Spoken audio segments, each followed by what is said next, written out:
Beloved, one of our favorite passages as believers is Isaiah 53, because for us, we see this clearly as Jesus the Messiah. And yet I'm not sure we always pay attention to all the details that are there, and we certainly can't do that in 2 or 3 minutes. But I want you to think about this for a moment when it says, "Surely he has borne our infirmities and carried our diseases, yet we accounted him stricken, struck down by God, and afflicted. But he was wounded for our transgressions and crushed for our iniquities. Upon him the punishment that made us whole, and by his bruises we are healed."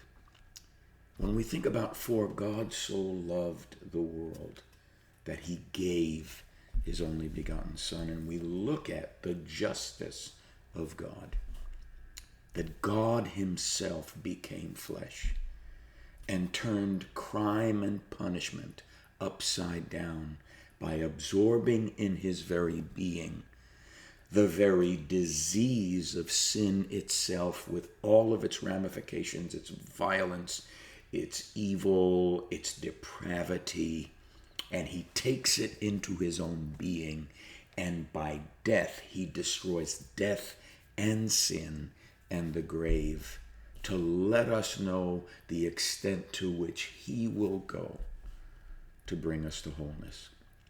We have such a corrupted view of justice. There's such an us and them mentality that can so easily creep into those of us who say we love Jesus but become like Pharisees and want to justify why we hate our enemies, when Jesus says we're to love them, we're to forgive them. We live in such a divisive culture. There's a desperate need for healing.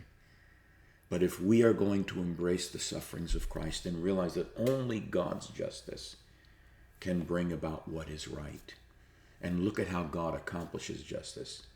The offended, God dies for the offender, you and I. May God heal us of the imperfect ways in which we seek justice, and discover that God's ways are higher than our ways. God's thoughts are higher than our thoughts. God's love exceeds any sort of human love.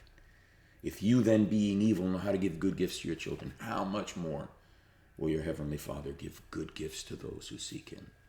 When God puts things to rights, it often looks in a way that's totally different than one we think is right. May God's justice prevail in the all-consuming love of the cross-shaped life of Jesus.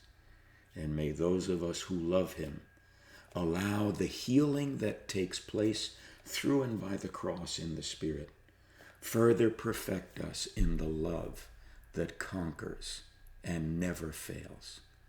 May God grant us all the riches of his grace, so that we can say, by his stripes, we are healed. Have a blessed weekend.